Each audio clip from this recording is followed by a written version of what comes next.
संत रामपाल जी महाराज एक ऐसे महान संत जिन्होंने अपनी सतभक्ति, तत्व ज्ञान, करुणा और सेवा के बल पर समाज में नई मिसाल कायम की है। संत रामपाल जी महाराज की अगुवाई में उनके सभी सतलोक आश्रमों से समाज कल्याण के अद्भुत कार्यों ने समाज को सुनहरे भविष्य की एक नई उम्मीद दिखाई है। संत रामपाल जी महाराज से नाम दीक्षा लेने के बाद लाखों लोगों की लाइलाज बीमारियां जैसे कैंसर, एड्स आदि ठीक हुई। संत जी के ज्ञान से प्रेरित होकर उनके अनुयायियों ने लाखों यूनिट रक्तदान किया। संत जी ने लाखों बहन बेटियों का दहेज मुक्त विवाह करवाया।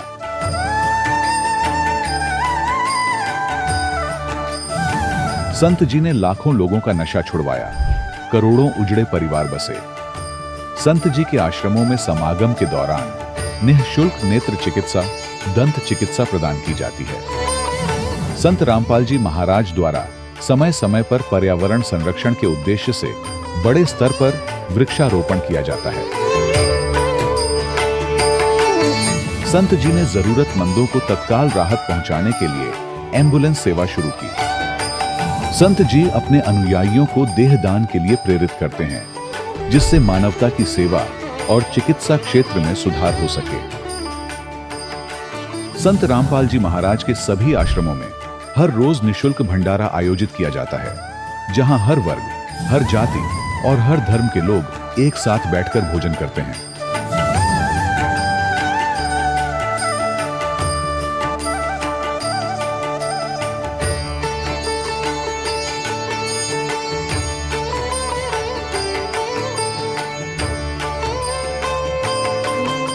संत रामपाल जी महाराज की अन्नपूर्णा मुहिम ने गरीब और बेसहारा लोगों के जीवन में एक नई ऊर्जा और उम्मीद को जन्म दिया है। घर घर खाद्य सामग्री और जरूरी मदद पहुंचाकर संत रामपाल जी महाराज ने लोगों को दुख और मजबूरी से लड़ने की ताकत प्रदान की है।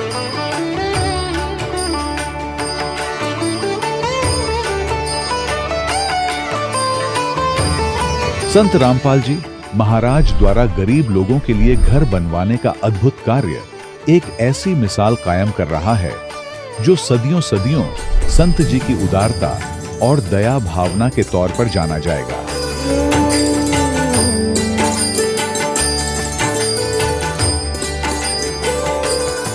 संत रामपाल जी महाराज ने हरियाणा सहित भारत के कई राज्यों में आई भीषण बाढ़ से अनेक गांवों और किसानों को बड़ी राहत दिलाई। तत्काल लाखों फुट पाइप और हजारों मोटर उपलब्ध कराकर किसानों के खेतों और गांवों में भरे बाढ़ के पानी को बाहर निकालकर उनको नया जीवन दान प्रदान किया। आज संत रामपाल जी महाराज को किसानों के मसीहा के तौर पर देखा जा रहा है। जगह जगह उनके लिए सम्मान समारोह आयोजित हो रहे हैं। संत रामपाल जी महाराज के आश्रम में हजारों बुजुर्गों को सम्मान और प्यार के साथ जीवन जीने का अवसर मिलता है। उनके खाने, रहने और स्वास्थ्य की पूरी जिम्मेदारी संत रामपाल जी महाराज उठाते हैं। अनाथ बच्चों के लिए संत रामपाल जी महाराज के सभी आश्रम किसी वरदान से कम नहीं। यहाँ उन्हें शिक्षा, संस्कार और भविष्य के लिए बेहतर अवसर प्रदान किए जाते हैं। चाहे बाढ़ हो, भूकंप या महामारी, संत रामपाल जी महाराज और उनके अनुयायी हमेशा ही जरूरतमंदों के लिए सबसे आगे खड़े रहते हैं।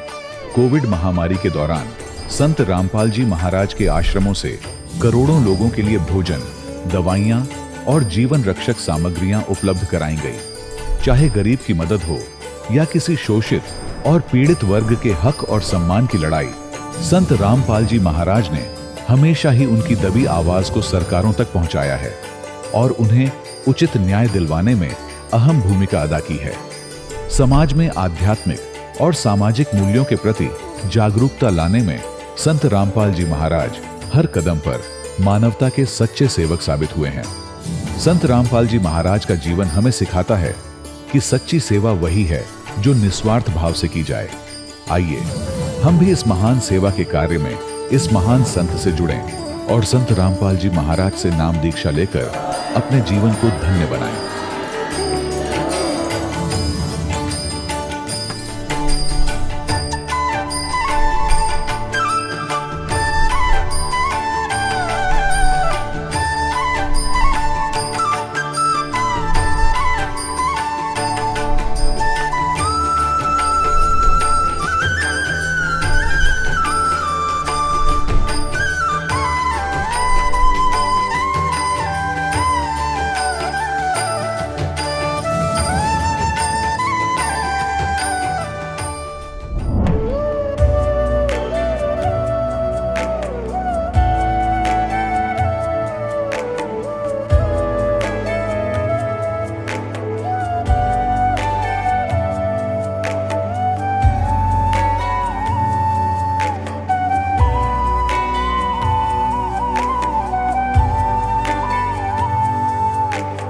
गीता 18 के श्लोक नंबर 62 में भगवान स्वयं कह रहे हैं कि अर्जुन उस परमेश्वर की शरण में जा जिसकी कृपा से परम शांति व शाश्वत स्थान अर्थात सतलोक को प्राप्त होगा। वो परमेश्वर कौन है, कहां है, कैसा है, जानने के लिए कृपया अवश्य सुनिए जगत गुरु तत्वदर्शी संत रामपाल जी महाराज के अमृत वचन। सत साहिब दर्शकों, जहां विज्ञान फेल हो जाता है वहां से आध्यात्मिकता की शुरुआत होती है। ये बात आपको शायद अटपटी लगे, लेकिन यह बिल्कुल सत्य है। आज आपको हम एक ऐसी श्रद्धालु का अनुभव सुनाने जा रहे हैं जिसे सुनकर आपको यह बात सत्य साबित होती दिखाई देगी। इनसे मिलिए, ये हैं उत्तराखंड की निवासी अपर्णा जी। अपर्णा जी को एक ऐसी बीमारी थी जिसे डॉक्टर ने लाइलाज घोषित कर दिया था। डॉक्टर का कहना था कि अब आप नहीं बच पाएंगी, लेकिन आज अपर्णा जी हम सबके सामने खड़ी हैं। अपर्णा जी का कहना है कि मेरी लाइलाज बीमारी छूमंतर हो गई जब से मैंने संत रामपाल जी महाराज की शरण ग्रहण की। दर्शकों, क्या संत रामपाल जी महाराज द्वारा बताई गई भक्ति साधना में और उनके आशीर्वाद में इतनी शक्ति है कि लोगों की लाइलाज बीमारियां ठीक हो रही हैं? आइए जानते हैं कि इसके पीछे की सच्चाई क्या है। सुनते हैं अपर्णा जी की कहानी, उन्हीं की जुबानी। बहन जी नमस्कार। सच है। क्या नाम है जी आपका? अपर्णा लूमी। अपर्णा जी कहाँ से आए हैं आप? सर भेटा गरुड़, जिला बागेश्वर, उत्तराखंड से। आप उत्तराखंड से बिलोंग करते हैं। संत रामपाल जी महाराज से कैसे जुड़े? सर संत रामपाल जी महाराज जी से मैं अपने पापा के द्वारा जुड़ी। मेरे पापा मार्केट में उन्हें ज्ञान की पुस्तक मिली थी और ज्ञान का पुस्तक मिलने के बाद पापा ने उसे बहुत टाइम के बाद पढ़ा और फिर अचानक से ऐसी टीवी देखते देखते पापा ने सत्संग लगा दिया। जब सत्संग सुना, पापा को ज्ञान हुआ, पापा ने हमें बिठाया, हमें ज्ञान का पुस्तक भी पढ़ाई और फिर जब हमें भी समझ में आया कि हाँ बात तो यही सच है। आज तक हमने चीज़ों को देखा नहीं, बस लोग कहते थे कि हाँ तुम गीता पढ़ो, तुम गीता में तो ये लिखा है, गीता में कृष्ण ने हमें गीता बताई है, बस लोग यही कहा करते थे, हम भी यही माना करते थे। पर जब सदगुरु रामपाल जी महाराज जी का सत्संग सुना, उसे समझा, तो पता चला कि गीता तो कृष्ण ने बोली नहीं, वो तो काल ने बोली कृष्ण के अंदर आकर के। तब हमने भी सोचा कि सच में वेद में, गीता में, कुरान में, बाइबल में और गुरु ग्रंथ साहिब में जो प्रमाण है उसके अनुसार जिन देवताओं की हम भक्ति कर रहे हैं वो असल में देवता नहीं है, असल में परमात्मा जो है वो कबीर साहिब है। बहन जी हम आपसे ये भी जानना चाहेंगे कि संत रामपाल जी महाराज से नाम दीक्षा लेने के बाद आपको क्या क्या लाभ मिले? सर सदगुरु रामपाल जी महाराज जी से नाम दीक्षा लेने के बाद में मुझे जो ब्रीथिंग प्रॉब्लम थी जो कि मेरे दादाजी के कारण हुआ करती थी, क्योंकि मेरे दादाजी तो पहली डेथ हो चुकी थी मेरे दादाजी की जब मेरे फादर की शादी भी नहीं हुई थी और उन्हें एक प्रॉब्लम थी, ब्रीथिंग प्रॉब्लम जो थी। तो बाद में जब मैं 5th क्लास में थी उस टाइम पे मेरे दादाजी मुझे दिखने लगे स्कूल में मुझे दिखते और मेरे से बोलते, बेटा तू कैसी हो रही थी, तबीयत ठीक है? बोलते तो मुझे डर सी लगती कि मतलब दादाजी यहाँ कहाँ से आ गए, मैंने केवल फ़ोटो में देखा था। तो उसके बाद अचानक से वो मेरे पास आके मेरा गला दबा देते थे और उनके गला दबाने से मेरी सांस रुक जाती थी, जिससे मेरी आंखें पलट जाती थी और मैं बेहोश हो जाती थी। हाँ, लेकिन इतना था कि मैं अगल बगल जो लोग बोल रहे हैं उसको सुन सकती थी। ऐसे ही हर दिन स्कूल में जैसे पहुँचे ठीक 10 बजे मुझे ये प्रॉब्लम होती थी और फिर स्कूल वाले, मेरे मैनेजर सर, प्रिंसिपल मैम सभी सीधे पापा को फ़ोन करते, कभी मम्मी को फ़ोन करते कि तुम्हारी बेटी तो ऐसा ऐसा हो गया है। तो सब स्कूल पहुँच जाते, कभी वो खुद ही मुझे डॉक्टर के पास ले जाते। तो वहाँ मुझे ग्लूकोज जब चढ़ाने लगते डॉक्टर्स, तो सीधे वह ग्लूकोज चढ़ाने में मुझे ज़्यादा प्रॉब्लम होती थी। उसके बाद मुझे जब पापा दिल्ली लेके गए थे, वहाँ मैं चेकअप हुआ, उधर उन्होंने साफ बोला था कि जो आपकी बेटी है इसको जो प्रॉब्लम है, इस प्रॉब्लम वाले बच्चे आज तक कभी ज़िंदा नहीं रहे तो ये भी ज़िंदा नहीं रहेगी, आप इससे कोई भी उम्मीद मत रखना। फिर गांव वालों ने कहा, अरे मेरे पापा से बोला कि जो तुम भक्ति कर रहे हो इससे तुम्हें लाभ तभी होगा जब तुम अपने घर में जो दोष है उनको सही करोगे, इसलिए तुम पूज गौच कराओ। तो गांव में बहुत थे, उनके पास ही लेके गए। तो उन्होंने कहा कि पापा से कि तुम्हारे पापा आ गए हैं और वो बोल रहे हैं कि जैसे वो शास्त्री थे, तो उनने कहा था कि मुझे तुम जलाना मत, अग्नि मत देना, और उनने एक ऐसे गड्ढा घर के नीचे ही खना था, कहा था कि मुझे इसमें घसीट के जाना, उसमें कहना डाल देना, मैं बस तुम्हारे घर की रक्षा करूँगा। तो वो आ गए हैं और बोल रहे हैं कि मेरे लिए समाधि बनाओ और चांदी का मेरी मूर्ति बना के उसको स्थापना करो। पापा ने कहा ठीक है, पापा ने वो भी किया, पर कुछ दिन तो लाभ हुआ, उसके बाद फिर वो लाभ बंद हो गया। तो हमारे वहीं एक मुस्लिम है, उनसे भी ताबीज पहनी, उनने भी कुछ पानी वगैरह पिलाया, उससे 2 दिन लाभ हुआ, फिर वो भी बंद। वहीं दूसरी तरफ मेरे पापा बहुत ज़्यादा शराब पीते थे और घर में आके हमेशा डांटते रहते थे मम्मी को भी। हमसे उतना तो नहीं बोलते थे, लेकिन मम्मी को बहुत डांटा करते थे, खाना खाने भी नहीं देते थे। साथ में भाई को भी आर्थराइटिस की प्रॉब्लम थी और वो स्कूल पहुंचता, घर में भी उसके अचानक हाथ पैरों में दर्द स्टार्ट होता, उसके बिल्कुल पैर चिपक जाते थे, सांस भी नहीं ले पाता था। उसके लिए कितने प्रॉब्लम्स, मतलब हर डॉक्टर के पास गए होंगे, सब ने कह दिया बाहर दिखाओ, यहाँ कोई उसका इलाज नहीं हुआ। फिर जब हल्द्वानी लेके गए, वहाँ प्रकाश पंत डॉक्टर हैं, उन्होंने बताया कि इसको तो आर्थराइटिस की प्रॉब्लम है। उसको हर 21 डेज़ के बाद इंजेक्शन लगते थे और अचानक से इंजेक्शन आने में बंद हो गए थे। पर डे उसको 2 टाइम्स की डोज खानी होती थी। और उसके बाद जब पापा को ज्ञान का पुस्तक मिली, हमने सत्संग देखा, परमात्मा का ज्ञान समझा। पापा हरिद्वार जा रहे थे, लेकिन अचानक पापा का दिमाग बदला। पापा ने कहा हरिद्वार नहीं, हरियाणा जाके आता हूँ। पापा हरियाणा गए, सदगुरु रामपाल जी महाराज जी की शरण में गए। पापा ने वहाँ से नाम दीक्षा ली और पापा ने वहाँ ये सोच के नहीं गए थे कि मेरे बच्चे सही हो जाएंगे, यहाँ से कुछ लाभ होता होगा।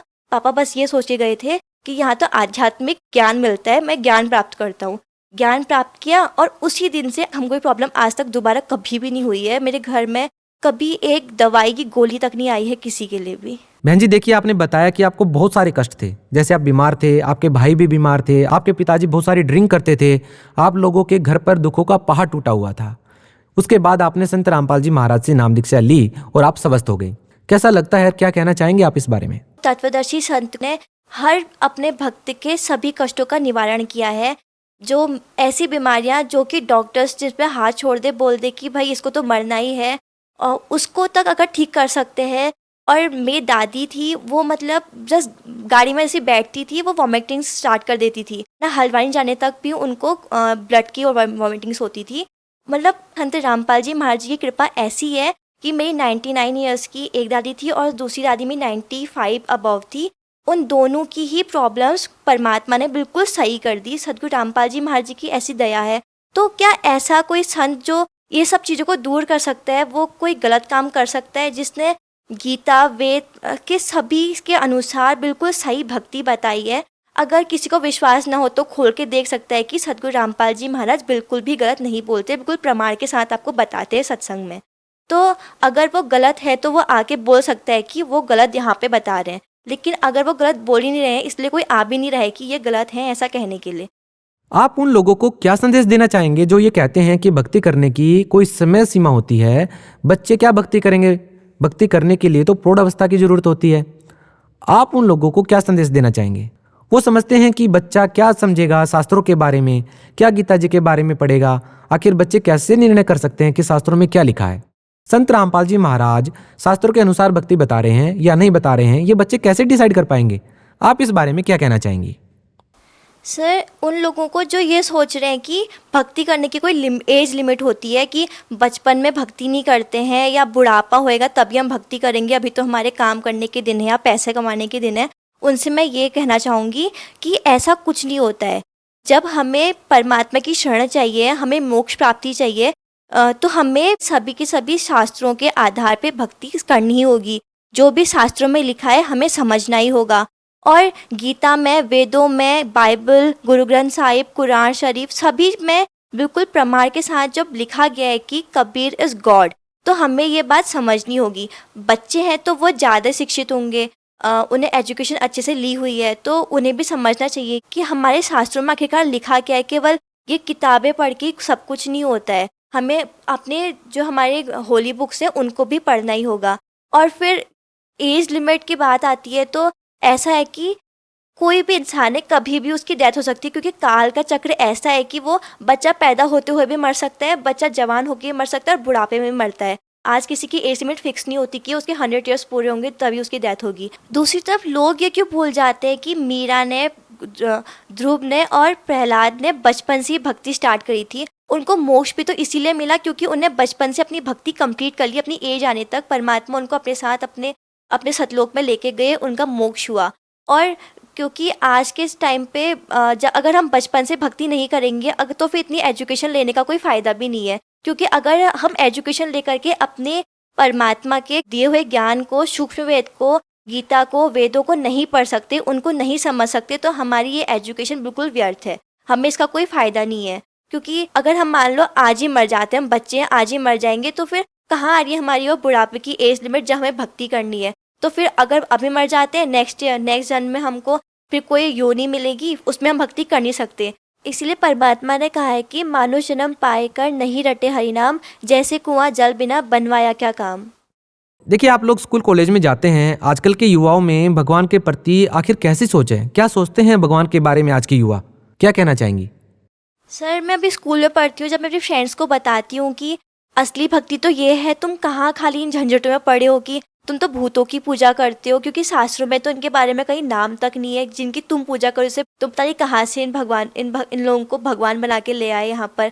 और तो मेरे से बोलते हैं तू तो गाने नहीं सुनती, तो डांस नहीं करती, तो पिक्चर नहीं देखती, तो तेरी लाइफ तो बिल्कुल अधूरी रह गई, तो जिंदा कैसे है? तो मैं उनसे ये कहना चाहूँगी, गुरु नानक जी ने कहा है कि न जाने काल कब की कर डाले, किस फिर ढल जा पासावे, जिनाते सिर पे मौत फिर अगदी उनाओ केड़ा हासावे।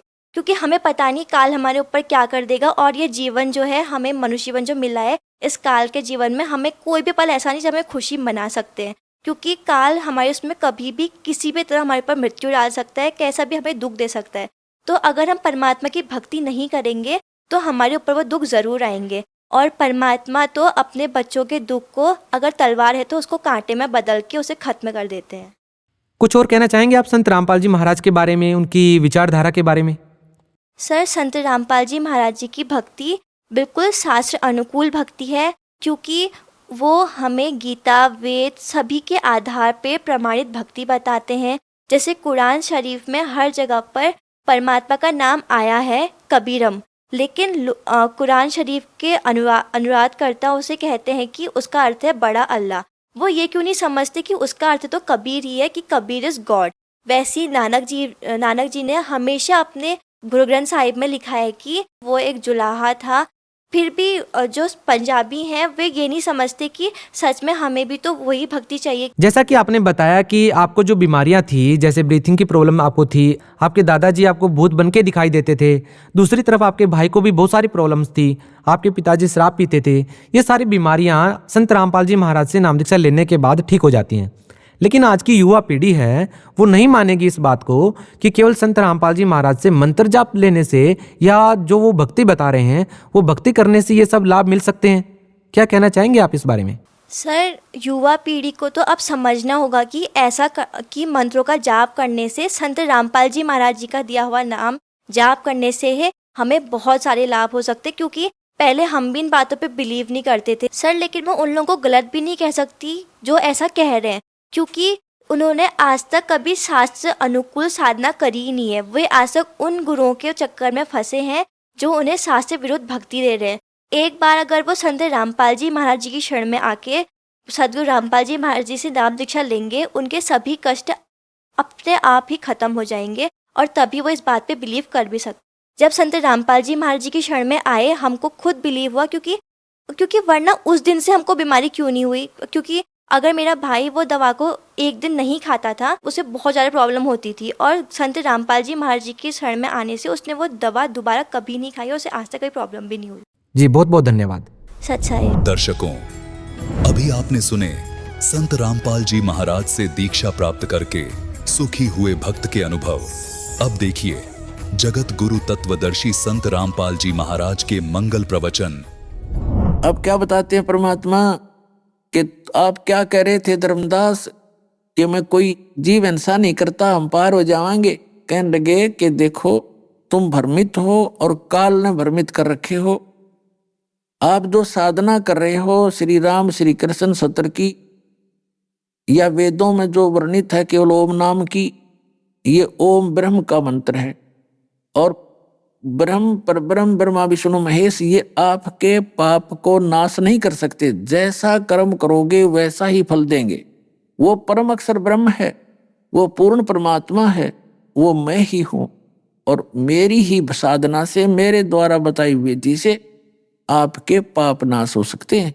और जब आप जो साधना कर रहे हो और कहते हम कोई पाप नहीं करते, जैसे हिंदू कहते हैं मुसलमान मांस खाते हैं इसलिए वो पापी है, परमात्मा कहते हैं वो तो चलो अपराध है ही है, लेकिन उसके पैरेलल आप दोनों के भी अपराध जो आपको मालूम नहीं वो गिनवाता हूं। क्या बताते हैं? सत्तर ब्राह्मण की है हत्या, जो चौका तुम देवो नेता। ब्राह्मण से हत्या जो हुई, जब स्नान करत हो सोई। चौके कर्मी किट मर जाई, सूक्ष्म जीव जो दर्शे नाही। हरि भांति पृथ्वी के रंगा, अंत कोट जीव उड़े पतंगा। तारक मंत्र कोट जपाही, वो जीव हत्या उतरे नाही। पृथ्वी ऊपर पग जो धारे, करोड़ जीव एक दिन में मारे। करें आरती संजंग सेवा, यो अपराध ना उतरे देवा। ठाकुर घंटा पवन झकोड़े, तामे कोट जीव सिर फोड़े। ताल मृदंग और झालर बाजे, कोट जीव सूक्ष्मता साजे। धूप दीप और अर्पण अंगाता में, अंत कोट जीव जरे पतंगा। ऐसी हिंसा करते हो सारे, कैसे दीदार हो करतारे। स्वामी सेवक बूढ़त बेरा, मार पड़े दरगह जमजेरा। ऐसा ज्ञान अचम सुनाऊं, पूजा अर्पण सभी छुड़ाऊं। झाड़ी लंगी करत हमेशा, सूक्ष्म जीव होत है नेसा। खान पान में दमन प्राणी, कैसे पाओ मोक्ष निशानी। अब धर्मदास जी को परमात्मा बताते हैं कि सत्तर ब्राह्मण की है हत्या, जो चौका तुम देवो नेता। जो तुम लीप के प्रतिदिन जो स्थान लीपते हो और फिर अपना ये चौका चूल्हा चढ़ाते हो, इस लिपण में, इस मड प्लस्टर के करने में आपको इतना पाप हो जाए जैसे 70 भगत मार दे। वैसे तो आम मनुष्य को मारने का भी अपराध, और भगत को यानी ब्राह्मण कहो भगत कहो, भगत को मारने का विशेष अपराध, ब्रह्म हत्या कहें उसने। कहते हैं तुम जो 70 ब्राह्मण की है हत्या, जो चौका तुम देवो नेता, जो लीपते हो ना इसमें 70 ब्राह्मण यानी भक्तों के मारने जैसा पाप तुम्हें लग जाता है, क्योंकि इसमें करोड़ जीव छोटे छोटे सूक्ष्म वो अंदर ही मर जाते हैं दम घुट के तुम्हारे उस गोबर के नीचे, और तुमको हम पाप नहीं करते। अब गिनवाऊं तुम्हारे पाप। पृथ्वी ऊपर पग जो धार है, करोड़ जीव एक दिन में मारे। एक पेट के लिए घूमते फिरते हो, व्यापार करते हो, और एक दिन में करोड़ों जीवों को मार के विश्राम करते हो, और कहता मैं पाप नहीं करता। और तुम्हारे दोनों अकाउंट लिखे जाते हैं, पुण्य अलग से पाप अलग से, और तुम्हें दोनों भोगने पड़ते हैं। और वो हमारे पास वो भक्ति है कि तुम्हारे इन पापों को एक पल में नाश कर देंगे, और आगे ऐसी भक्ति विधि बता देंगे जो प्रतिदिन जैसे कर्मवश जो पाप आपके होते हैं उनको प्रतिदिन साधना बताई जाती है। जैसे आप वस्त्र पहनते हो, डेली पहनते हो, मैला हो जाता है, उसको साबुन और जल से साफ कर लिया, सुबह फिर स्वच्छ हो गया। तो ऐसे जो साधना मेरे पास है, परमात्मा कहते हैं कबीर जी कि उससे आपके प्रतिदिन किए जाने वाले उन मैलों का भी पापों का भी नाश होगा। और जब तक ये साधना नहीं प्राप्त करोगे तो वो आपके पाप लिखे जाएंगे अलग से और पुण्य अलग से। और पुण्य तो आप कर रहे हो शास्त्र विदिता का मनमाना आचरण, तुम ब्रह्मा विष्णु में इसकी भक्ति करते हो, इनसे मोक्ष नहीं हो सकता। 3 देव की जो करते भक्ति, उनकी को देना हो मुक्ति। आत्म जीव है जो प्राणी, सो का पावे मोक्ष निशानी। उर्द पिंग जो झूले भेखा, जिनका कदे ना सुर जय लेखा। कहते हैं जैसे ये कोई ऊपर न पैर करके साधना करता है, अन्य भेख साथ ग्रुप बने हुए संतों के, उनको भेख बोलते हैं। कोई गिरी भेख, कोई पुरी भेख, कोई नाथ कंपाड़े नग्गा या अन्य साधना जितना आजकल मूल पंथ कहते हैं उनको, ऐसे ही कहते हैं ये उर्द पिंग जो झूलने भेखा। जैसे एक रस्सा सा बांध के ऊपर वृक्ष के, और नीचे जैसे बच्चे झूला करें एक पाटड़ा सा घाल गए और उसके ऊपर ऐसे लटक जाते हैं। वो संतर सारा दिन कोई वर्षों तो खड़े रहते हैं कि मोक्ष पाएंगे। कहते हैं उर्द पिंग जो झूलने भेखा, उनका कदे ना सुन जय लेखा। मार्ग है नहीं भक्ति का, ये हठ योग जो करते हो। तो इस प्रकार धर्मदास जी को लगे समझाने के जिस जोड़ में तू नहाया है मथुराले में, और देख तेरे लोटे में कितने जीव जंतु हैं, इस लोटे के जल में ये तो इतने में, और इस पूरे तालाब में, और तुम मल का नहाया, वहां पर करोड़ जीव मार दिए तने, आया था पुण्य करण कर लिए पाप इकट्ठे। अब धर्मदास फिर अक्षुब्ध हो गया कि तू बाबा जी है गम चक्कर है, सारी ये बात उल्टी सुल्टी बात कह रहे हैं और सारी साची के। देख बुद्धि भ्रष्ट हमारी, यूं कहते परमात्मा अंतर ध्यान हो गए। बोलो सतगुरुदेव।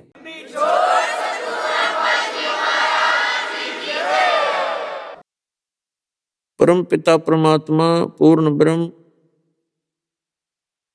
सर्व सृष्टि रचनहार कबीर परमेश्वर जी की असीम रजा से आप सभी पुण्यात्माएं सत्संग सुनने के लिए उपस्थित हुए। पुण्यात्माओं, मनुष्य जीवन बहुत ही दुर्लभ है और जब तक हम सत्संग में नहीं आते, सत्संग नहीं सुनते, तब तक हमें ये ज्ञान नहीं होता कि मानव शरीर किस लिए प्राप्त हुआ था। उससे पहले हम जैसा भी अपने समाज से ज्ञान प्राप्त करते हैं और जो सभी क्रियाएं कर रहे होते हैं, हम भी उन्हीं क्रियाओं में व्यस्त होते हैं और उन्हीं क्रियाओं को हम अंतिम मान के अपना जीवन यापन कर रहे होते हैं। जब हम सत्संग सुनते हैं, सत्संग के अंदर वो सतवचन सुनाए जाते हैं जो गॉड गिवन होते हैं, क्योंकि मनुष्य की जो सोच, मनुष्य की बुद्धि मानव स्तर की ही होती है। वो चाहे कितनी ही कविताएं बना ले, कितने भजन आदि गीत बना ले, मनुष्य के स्तर की बुद्धि मनुष्य के स्तर वाली ही होती है और परमात्मा जो ज्ञान देता है वो अद्वितीय और यथार्थ ज्ञान होता है। जैसा कि हम अन्य संतों की सत्संग सुनते हैं, उनके अनुभव की पुस्तक पढ़ते हैं और फिर हम इस यथार्थ ज्ञान को सुनते हैं जो गॉड गिवन है, प्रभु दत्त है, परमात्मा का दिया हुआ है, उनके मुख कमल से बोला हुआ है। तो उस ज्ञान को सुनने के उपरांत पता चलता है कि अन्य जो ज्ञान है वो लोक वेद है, वो दंत कथा है और परमात्मा का ज्ञान यथार्थ है। तो पुण्यात्माओं, आपका सौभाग्य है कि आप जी को वो सत्संग मिला है जो गॉड गिवन है, परमात्मा का दिया हुआ। उसके आधार से हमें फिर ज्ञान हुआ कि सचमुच यदि हम भक्ति नहीं करते हैं तो ये हमारा व्यर्थ है मनुष्य जीवन, क्योंकि जो क्रियाएं हम पहले करते थे और जिस आस से हम जी रहे थे, वो सब क्रियाएं तो पशु भी करते हैं, पक्षी भी करते हैं और सभी प्राणी वही क्रियाएं करते हैं, जैसे संतानोत्पत्ति, फिर उनकी परवरिश और फिर हम बेशक मृत्यु को प्राप्त हो जाएं, हमें कोई दिक्कत नहीं, कोई समस्या नहीं। पुण्यात्माओं, सत्संग सुनने से ज्ञान होता है कि जो मनुष्य जीवन का कार्य था वो तो हमने प्रारंभ भी नहीं किया था। जैसे हम देखा करते, बूढ़े बुजुर्ग बैठ के आपस में बातें किया करते, एक व्यक्ति कहता है कि परमात्मा ने बड़ी दया करी, 2 पुत्र दिए, 2 पुत्री दी, सबका विवाह कर दिया, सबके भगवान ने संतान दे रखी है, हमारा काम पूरा हुआ, अब बेशक भगवान उठा ले, यानी मृत्यु बेशक हो जाए, नो प्रॉब्लम। अब परमात्मा के ज्ञान से पता चला कि मनुष्य वाला काम तो प्रारंभ भी ना किया, वो तो शुरुआत भी नहीं कर पाया। जिन क्रियाओं को करके अपना जीवन सफल मान लिया, वो तत्व ज्ञान के अभाव से हमने ऐसा मान रखा। अब परमात्मा के ज्ञान से पता चला कि मनुष्य जीवन का जो मूल काम है वो तो मोक्ष प्राप्ति है, बाकी आपका संस्कार, आपका प्रारब्ध आपको मिल रहा है। ये तो ना भक्ति करते उनको भी मिल रहा है और जो सत भक्ति ना कर रहे, ये शास्त्र विरुद्ध साधना कर रहे हैं उनको भी मिल रहा है। जिस समय आप सत्य भक्ति प्रारंभ करोगे उससे आपको दोनों लाभ होंगे कि एक तो आपका प्रारब्ध का जो जीवन है, जो आपका जीवन सफर है, वो भी परमात्मा के सहयोग से, उस परमात्मा की पावर से आपको बहुत लाभ देगा। आपके जीवन में आने वाले जो संकट हैं उनको दूर करेगा। जिन पाप कर्मों के कारण आपको हानि होनी थी, कोई अंग भंग होना था या किसी घर के सदस्य की मृत्यु होनी थी या आपकी ही मृत्यु होनी थी, तो उनसे बचाव करता है भगवान, वो पूर्ण परमात्मा। जब हम सत मंत्रों का जाप करते हैं, सतनाम और सार नाम का, सत मंत्र वैसे सारे ही होते हैं, कंप्लीट कोर्स जो होता है, जो पूर्ण साधना है, प्रथम मंत्र से लेकर तीसरे मंत्र तक की जब आपको प्राप्त हो जाती है तो परमात्मा आपके संसारिक सुख भी आपको प्रदान करेगा, आपके जो संसारिक जो कष्ट हैं वो भी मिटावेगा और संसारिक सुख, भौतिक सुख ये भी देता है। जब हमारे को यहाँ की सुविधाएं कुछ प्राप्त होती नजर आवेंगी तब हमारी रुचि भगवान में अधिक बनती है, तो तभी हमारी रुचि परमात्मा में बढ़ेगी जब हमारे संसारिक सुख होंगे। यदि किसी को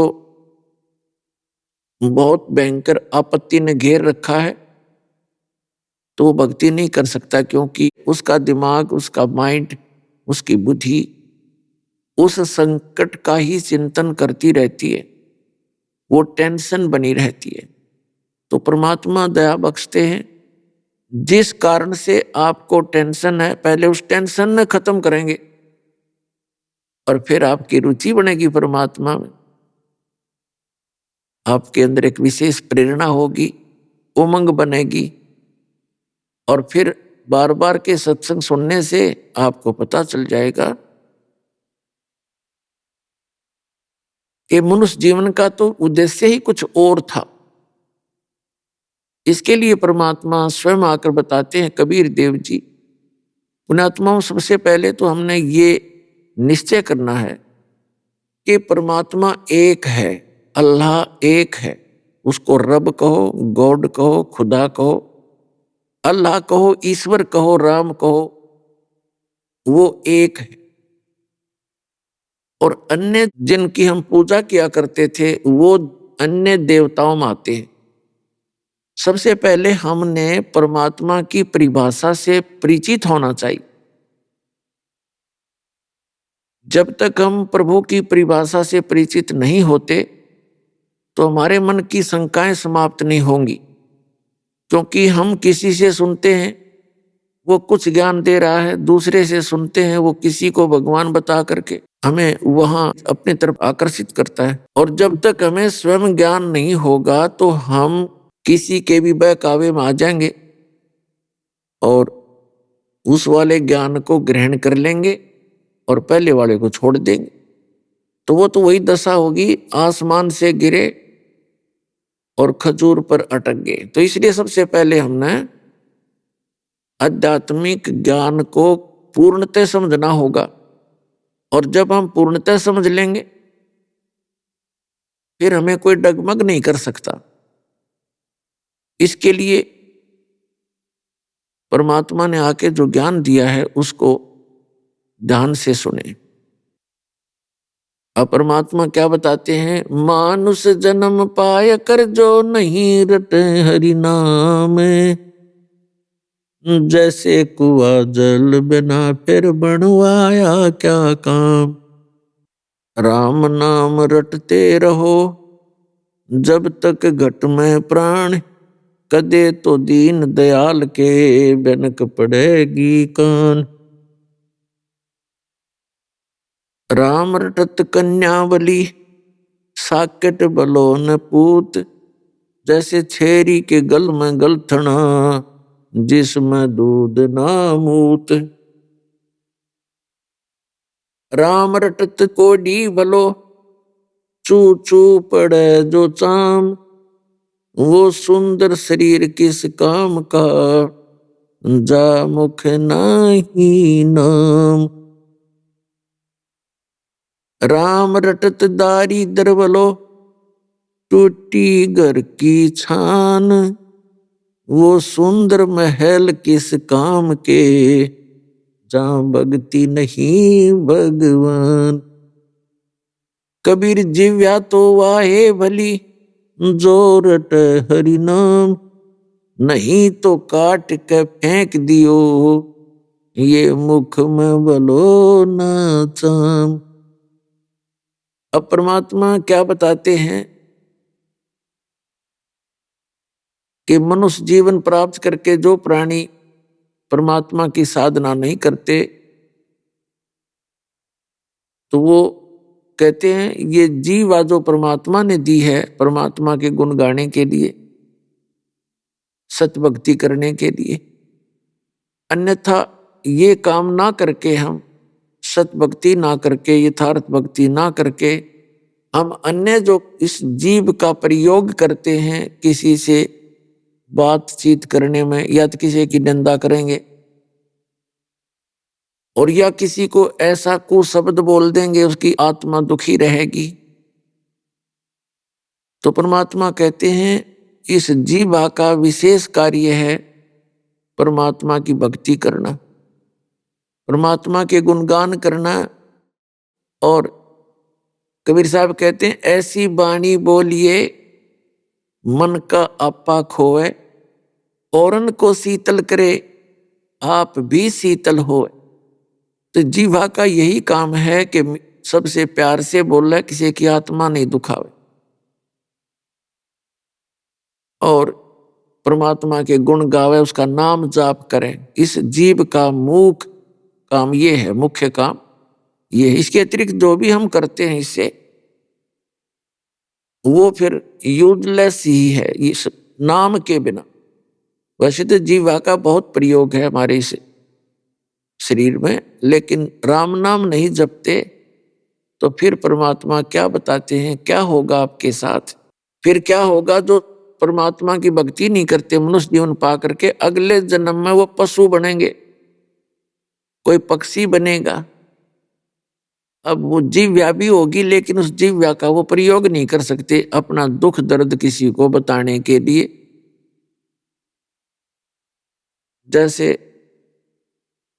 पुण्यात्माओं, परमात्मा के इस ज्ञान की प्राप्ति के उपरांत जो सत भक्ति नहीं करते, अगले जन्म में वो पशु बनते हैं, पक्षी बनते हैं, और नाना प्रकार की शरीरों में जा करके, नाना प्रकार के शरीर प्राप्त करके वो बहुत यातनाएं सहन करते हैं, दुख उठाते हैं। तो उस समय को देखकर, उनकी वो दशा देखकर, अब भक्ति करने वाले प्राणी को, यानी तत्व ज्ञान से परिचित व्यक्ति बहन भाई को ये एहसास होता है कि देख आज ये कुत्ता, गधा, सुअर, बैल बनके इतना कष्ट उठा रहा है, और जब ये मनुष्य शरीर में था इसने कभी सोचा भी नहीं होगा कि तेरे साथ इसी बूंदी बनेगी, इतना बुरा हाल होगा तेरा। तो जब मनुष्य शरीर में है उस समय हमें तत्व ज्ञान प्राप्त होता है, यथार्थ भक्ति मार्ग ज्ञान प्राप्त होता है, तो फिर हमें उनके भी दुख दिखाई देते हैं। और साधना भक्ति नहीं करेंगे तो हमें भी ये पता लगता है कि मृत्यु के तुरंत बाद ये पीड़ाएं हमें फिर भोगनी पड़ेंगी। तो इस भय से भक्ति बनती है। कोई भी काम है, बच्चा जैसे विद्यालय में जाता है, उसको ज्ञान होता है यदि तू शिक्षा ग्रहण नहीं करेगा, अपना सारा कार्य स्कूल का और घर पे भी जो दिया जाता है उसको नहीं करेगा तो फेल हो जाएगा। तो उस डर से वो विद्यार्थी विद्या ग्रहण करता है, पढ़ाई करता है, तो वो सफल हो जाता है। इसी प्रकार जिनको ये ज्ञान होता है कि मोक्ष नहीं हुआ, भक्ति ठीक से नहीं करी, तो अगले जीवन में हम बहुत दुखी हो जाएंगे, पशु पक्षियों की योनियां प्राप्त करेंगे, तो वो हमारे लिए एक बहुत बड़ा कष्ट का कारण बनेगा। जिस कारण से फिर हम इस डर से भक्ति करते। तो भय बनता है ज्ञान से। जैसे एक छोटा सा बच्चा है,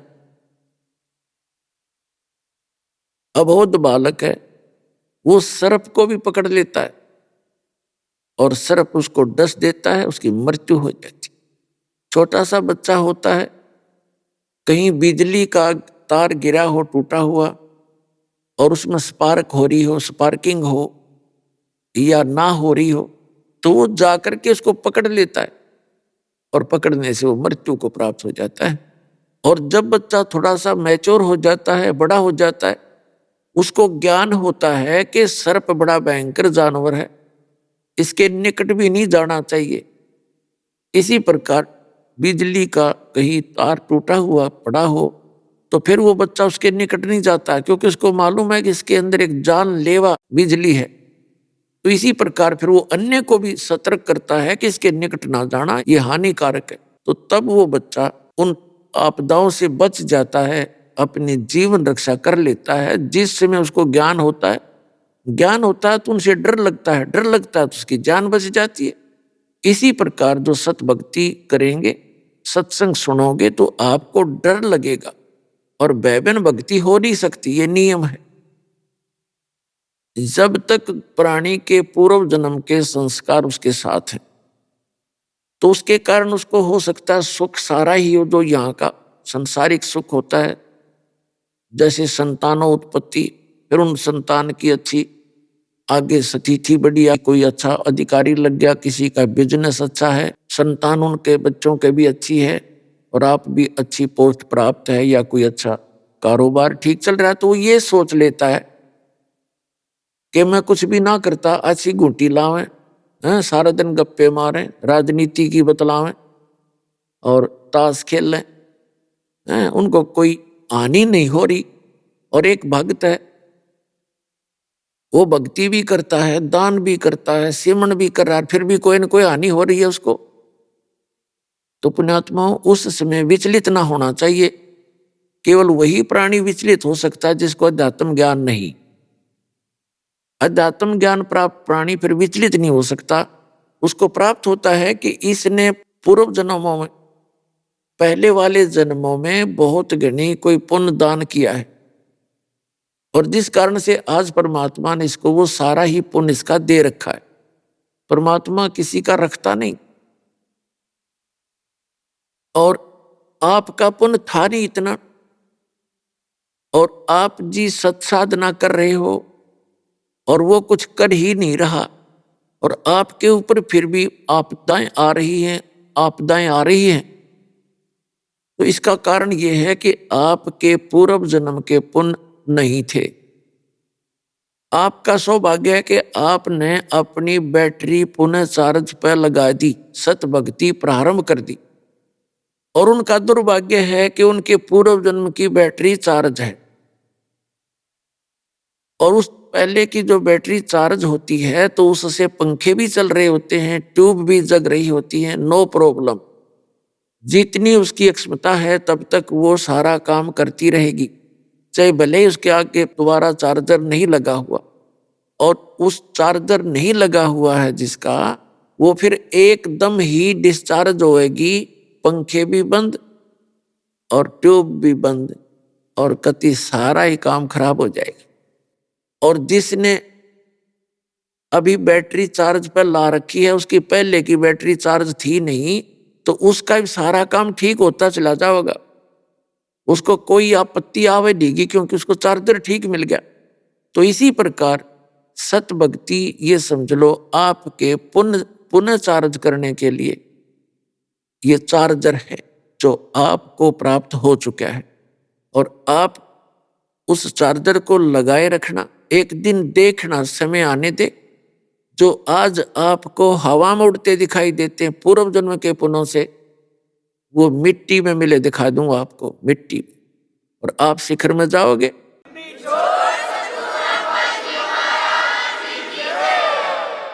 तो पुण्यात्माओं, सत्संग में आने से प्राणी को ये ज्ञान होता है कि मनुष्य जीवन प्राप्त करके प्राणी ने कौन से काम करने चाहिए और कौन से ना करने चाहिए।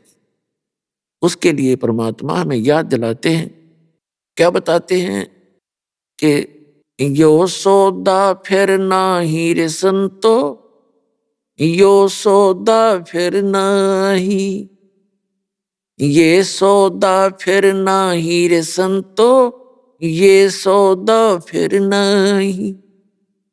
लोहे जैसा ताव जात है, लोहे जैसा ताव जात है, ये काया दे सराही रे संतो, यो सौदा फिर नाही, यो सौदा फिर नाही रे संतो, यो सौदा फिर नाही। तीन लोक और भवन चतुर्दशी, तीन लोक और भवन चतुर्दशी, सब जग सौदे आही रे संतो, यो सौदा फिर नाही, यो सौदा फिर नाही रे संतो, यो सौदा फिर नाही। दुगने तिगने किए चौगने, दुगने तिगने करे चौगने, किन्हू मूल गवाई रे संतो, यो सौदा फिर नाही, यो सौदा फिर नाही रे संतो, यो सौदा फिर नाही। ये दम टूटे पिंडा फूटे, ये दम टूटे पिंडा फूटे, हो लेखा दरगाह माही रे संतो, यो सौदा फिर नाही, यो सौदा फिर नाही रे संतो, यो सौदा फिर नाही। उस दरगाह में मार पड़ेगी, उस दरगाह में मार पड़ेगी, जम पकड़ेंगे बाही रे संतो, यो सौदा फिर नाही, यो सौदा फिर नाही रे संतो, यो सौदा फिर नाही। जा दिन की मोए डरनी लागे, जा दिन की मोए डरनी लागे, ये लज्जा रयक नाही रे संतो, यो सौदा फिर नाही, यो सौदा फिर नाही रे संतो, यो सौदा फिर नाही। अभी आपने सुने संत रामपाल जी महाराज के मंगल प्रवचन। आइए अब सुनते हैं संत रामपाल जी महाराज से नाम दीक्षा लेकर सतभक्ति करके अद्भुत लाभ प्राप्त करने वाले अनुयायी के विचार। क्या आपने कभी सोचा है कि अगर आपके सारे दुख दर्द एक ही झटके में खत्म हो जाएं, यहां तक कि वो बीमारी भी ठीक हो जाए जिसे डॉक्टर ने लाइलाज बता दिया हो, तो आप क्या करेंगे? दर्शकों, आप भी वही करेंगे जो छत्तीसगढ़ के रहने वाले अशोक कुमार जी ने किया। अपनी सारी पारंपरिक भक्ति साधना को छोड़कर आदि सनातनी भक्ति को अपना लिया। अशोक जी पहले सभी पारंपरिक भक्ति साधना किया करते थे, लेकिन फिर भी ना तो इन्हें मानसिक शांति मिली और ना ही शारीरिक सुख। लेकिन आज अशोक जी का कहना है कि जब से मैंने संत रामपाल जी महाराज की शरण ग्रहण की है, तब से मेरी जिंदगी पूरी तरह बदल गई है।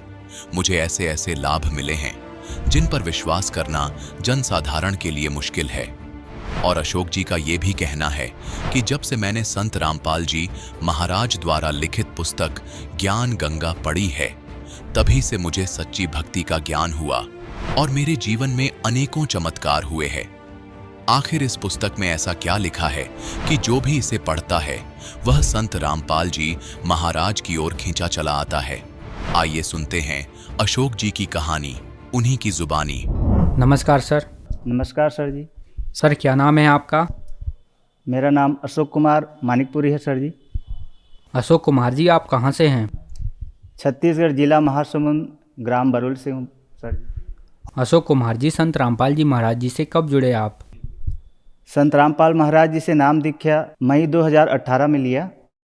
संत रामपाल जी महाराज जी से जुड़ने से पहले आप क्या भक्ति साधना करते थे? जितने भी परंपरागत जो पूजा पाठ होती थी उसको करता था। खास करके हमारे जो पूर्वज लोग थे वो दामाखेड़ा पंथ से जुड़े हुए थे, जिस कारण परंपरागत जो चौका आरती होती थी और कबीर जयंती में जो भी चौका आरती करते थे उसमें शामिल होता था। और साथ ही साथ जितने भी यहाँ के जो देवी देवता हैं, शंकर जी और कृष्ण जी, इनकी भक्ति करता था। और मैं शुरू से ही भगवान को मानने वाला था, जिसके कारण कहीं भी कुछ भी होता था तो थोड़ा सा उसमें समय निकाल करके मैं जाता था। लेकिन बाद में जब कुछ शारीरिक परेशानी हुई तब मुझे पता चला कि ये जो हम देवी देवता की जो भक्ति कर रहे हैं ये हमको लाभ नहीं दे सकते, क्योंकि भक्ति करते हुए भी यदि समस्या आ रही है, शारीरिक परेशानी आ रही है, मानसिक परेशानी आ रही है, तो कहीं ना कहीं कुछ न कुछ चूक है, जिसके कारण से हमें फिर सोचना पड़ा कि आखिर वो कौन है। तो फिर संत रामपाल महाराज जी की एक पुस्तक मिली, ज्ञान गंगा, जिसको पढ़ने से हमारे मन में एक उम्मीद जागी कि कोई तो है जो पूरी कायनात का मालिक है, सृष्टि का मालिक है और हर दुख और दर्द का वो निवारक है। दुनिया में यदि कोई गॉड है तो कबीर परमेश्वर है, और उन्हीं के अवतार संत रामपाल महाराज जी हैं जो शास्त्रों में वर्णित भक्ति विधि के अनुसार साधना बता रहे हैं और जिनको करने से सर्वलाभ प्राप्त हो सकते हैं। तो दास संत रामपाल महाराज जी से नाम उपदेश लेने के पहले बहुत शारीरिक परेशानी में था। सर्वप्रथम मेरे पेट में गैस की समस्या हो गई थी सर जी, जिसको मैं जो एमडी जो मेडिकल के जो मेडिसिन के जो स्पेशलिस्ट होते हैं उनसे जा कर के मैं मेडिसिन लेता था। वो हाई डोज का एकदम DSR वगैरह टेबलेट देते थे, जिसको सेवन करता था, 15 दिन तक ठीक रहता था, उसके बाद पुनः फिर वो पेन शुरू हो जाता था। एक समस्या ख़त्म नहीं हुई थी, फिर एड़ी में मेरे प्रॉब्लम हो गया। एड़ी में प्रॉब्लम हो गया मतलब डॉक्टर बोलते हैं कि हड्डी बढ़ गया है। तो हड्डी रोग विशेषज्ञ के पास गया, एक्सरे करवाया तो उसमें हड्डी बढ़ा हुआ दिखाई दिया। तो उन्होंने फिर फिजियोथेरेपिस्ट के पास जाने के लिए बोला। तो वहाँ जाके फिजियोथेरेपी के पास गया और हफ्ता 2 हफ्ता फ्री में वहाँ पे होता था, नगर पालिका के द्वारा वहाँ पे होता था, लेकिन कुछ राहत नहीं मिली। उसके बाद फिर वापस आ गया, फिर डॉक्टरों के चक्कर लगाया, वहाँ भी मतलब सही ढंग से इलाज नहीं हुआ। उसके बाद आसपास में और एक वैद्य के पास गए, वहाँ भी वो किया, ठीक नहीं हुआ। और इतनी समस्याएं हुई थी और लास्ट में एक और समस्या हो गई मेरे आँख में, जहाँ से विज़न बनता है और जो हम दुनिया को देखते हैं वहाँ डैमेज हो गया था। तो वहीं धमतरी का एक आई स्पेशलिस्ट था जो रिटायरमेंट हो चुका था और सबसे मतलब अच्छा वो डॉक्टर था। तो वहाँ जाके मैं चर्चा किया तो उन्होंने स्टार्टिंग में चेकअप किया, तो अपने स्तर पे वो इलाज किया। उसके बाद मेरे को रेफ़र कर दिया रायपुर। तो रायपुर में MGM आई हॉस्पिटल गया, वहाँ 2-4 बार टेस्ट कराया। तो 2-3 बार बुलाया तो वैसे ही मतलब टेस्ट लेना, फिर पैसा लेना, टेस्ट लेना, पैसा लेना, तो मैं संतुष्ट नहीं होता था। फिर एक और से परिचित से मैं चर्चा किया तो डॉक्टर आनंद सक्सेना जो आई स्पेशलिस्ट है उनका जिक्र किए, वहाँ गया। फिर वैसे ही वहाँ टेस्ट किए, जैसे MGM आई हॉस्पिटल में आई टेस्ट हुआ, हर टेस्ट में 4,000-5,000 लेते थे एक टेस्ट में, वैसे सेम कंडीशन वहाँ चला। तो फिर मेरे मन को संतुष्टि नहीं हुई कि रायपुर में आकर के जब इतना टेस्ट करा रहा हूँ फिर भी मेरे आँख में कैसे प्रॉब्लम हो रहा है और मेरे को मैं यहाँ से संतुष्ट होकर नहीं जा रहा हूँ। तो फिर मैंने उन डॉक्टर से पूछ ही लिया, सर मैं एक जानना चाहता हूँ कि यहाँ मैं आता हूँ और टेस्ट कराता हूँ लेकिन मैं संतुष्ट होकर क्यों नहीं जा रहा हूँ। तो फिर डॉक्टर बोले कि ये जो प्रॉब्लम है बहुत बैड लक होता है, जिनको हो जाता है वो ऐसे ही चलते रहता है और हम लोग तो सिर्फ एक दवा दे सकते हैं, लेकिन एक्चुअल में जो ठीक करने वाला ऊपर वाला है। फिर वहाँ पे मेरा दिमाग ठनका कि मैं क्या करूँ ऐसे करके। फिर घर में ज्ञान गंगा पुस्तक थी तो मैंने ज्ञान गंगा पुस्तक पढ़ी और सत्संग को बराबर देखते गया। तो मेरे अंदर बहुत आशा जगने लगी और उसमें जो आप बीती जो बताते थे संत रामपाल महाराज जी के शिष्यों के, उसमें इतने चमत्कार बताते थे कि मेरे अंदर एकदम और हौसला बढ़ जाता था कि यही है वो जो दुनिया के जो बोलते हैं सबके मालिक एक, यही है आए हुए हैं जो सभी को सच्चा राह सद्भक्ति बता रहे हैं। ज्ञान गंगा पुस्तक को पढ़ने से उसमें ऐसे ऐसे प्रमाण मिले कि मेरी अंतरात्मा जाग गई और मैं मई 2018 में नामदान केंद्र पिथौरा मेमरा में संत रामपाल महाराज जी से नाम दीक्षा दास पूरे परिवार सहित लिया। सर, जैसे कि आपको स्पेशलिस्ट जो डॉक्टर होते हैं उन्होंने बताया कि यह एक गंभीर बीमारी है जिसको हो जाती है उसका बैड लक होता है। लेकिन संत रामपाल जी महाराज जी के बारे में कहा जाता है कि संत रामपाल जी महाराज लाइलाज बीमारियों को भी ठीक कर देते हैं। तो आपने संत रामपाल जी महाराज जी से नाम उपदेश लिया, तो क्या संत रामपाल जी महाराज ने आपकी बीमारियां ठीक की? क्या आपके साथ भी ऐसे अनुभव हुए? जी सर जी, संत रामपाल महाराज जी से नाम दीक्षा लेने के बाद मेरी जो शारीरिक परेशानी थी, पेट की, एड़ी की, आँख की, तो उसमें बहुत सारे 80 से 85% बहुत ठीक हो चुके हैं। और इससे संत रामपाल महाराज जी से नाम दीक्षा लेने से पहले मेरी जो नौकरी की जो सैलरी जो आती थी वो कभी पूरता नहीं था, अपने स्टाफ के दोस्तों से उधार लेना पड़ता था। लेकिन जब से संत रामपाल महाराज जी से नाम दीक्षा लिए हैं तो कभी भी किसी से शारीरिक के परेशानी के संबंध में उधार लेना नहीं पड़ता। और नाम दीक्षा लेने के बाद जो रेगुलर मैं टेबलेट लेता था एड़ी के लिए लेता था तो पैसे कम हो जाता था, फिर इसके पेट के लिए लेता था, फिर उसके लिए आँख के लिए, तो लगातार 5 साल हो गया। आज तक जो कंटिन्यू में जो दवाई लेता था, सेवन करता था, वो संत रामपाल महाराज जी की दया से वो दवाई लेना बंद कर दिया हूँ और मालिक की भक्ति कर रहा हूँ और परमात्मा दया कर रहे हैं। एक और लाभ हुआ, मेरा 2.5 साल का बच्चा था तो उसके पेशाब द्वार जो ओपन होता है छोटा से बच्चा का, वो पूरा मतलब ओपन नहीं हुआ था, थोड़ा सा एकदम सुई की नोक के बराबर खुला था। तो उसको डॉक्टर को दिखाए तो डॉक्टर बोला कि 1 महीने का दवाई देते हैं, इसको डेली लगाना और थोड़ा सा इसको दे के थोड़ा सा मालिश करना, ऐसे करके। तो 1 महीना तक दवाई लगाए, उसके बावजूद भी ठीक नहीं हुआ। तो फिर संत रामपाल महाराज जी से अरदास लगाए तो परमात्मा बोले कि दया करेंगे करके। तो मालिक की दया से, संत रामपाल महाराज जी की दया से 1 महीने के अंदर मेरे बच्चे का जो पेशाब द्वार है पूरी तरह बिना किसी तकलीफ के वो पूरा खुल गया। मेरी श्रीमती का नसबंदी का ऑपरेशन था और ऑपरेशन थिएटर में डॉक्टर लोग ले गए तो डॉक्टर साहब उसका ऑपरेशन करने लगे तो वहाँ पे जो नस को जो गांठ लगाया जाता है उसको ढूंढ नहीं पाए, तो दूसरे पेशेंट को फिर देखने चले गए। तो उस दरमियान उनको काट करके छोड़ दिया गया था पेट को, तो बीच में ना ब्लीडिंग होना स्टार्ट हो गया। तो डॉक्टर साहब बोले कि अब ये तो ब्लीडिंग हो रहा है, इसके जान को खतरा है। तो वहीं पे परमात्मा से विनती किए तो परमात्मा की दया से ना वो डॉक्टर पुनः आ करके उसके पेट को, ऑपरेशन को ठीक किया। तो ये दूसरा लाभ और हुआ। नशा मैं ज़्यादा नहीं करता था, लेकिन जब भी कभी न्यू ईयर वगैरह आता था तो अपने दोस्तों के साथ कभी पार्टी में मटन वटन या फिर शराब वराब ले लेता था कभी कभार, कि घर वाले मना करते थे फिर भी मैं कहीं न कहीं चोरी करके खा लेता था। मतलब मटन, चिकन मटन का बहुत शौकीन था। और संत रामपाल महाराज जी से नाम दीक्षा लेने के बाद और उनके ज्ञान को समझने के पश्चात मुझे इन चीज़ों से बहुत ही एकदम घृणा आती है, क्योंकि संत रामपाल महाराज जी अपने ज्ञान में बताते हैं कि मांस मछलियाँ खाते हैं सुरापान से हेत और ते नर नर के जाएंगे माता पिता समेत।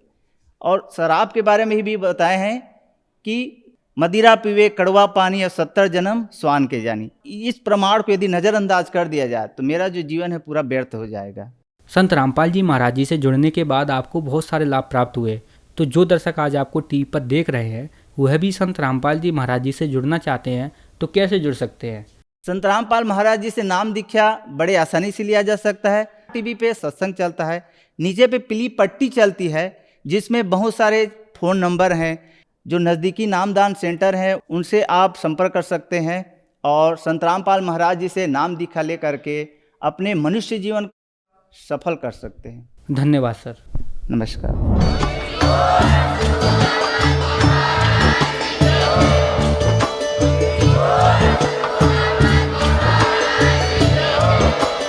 आप सुन रहे थे जगत गुरु तत्वदर्शी संत रामपाल जी महाराज जी के मंगल प्रवचन। अधिक जानकारी के लिए विजिट कीजिए हमारी वेबसाइट www.jagatgururampalji.org। संत रामपाल जी महाराज जी के शुभ आशीर्वाद से पूरे विश्व भर में 500 से भी ज्यादा नाम दीक्षा केंद्र हैं, जिन पर संत रामपाल जी महाराज जी द्वारा ऑनलाइन निःशुल्क नाम दीक्षा दी जा रही है। अपने नजदीकी नाम दीक्षा केंद्र का पता करने के लिए संपर्क करें 91 888 291 4911।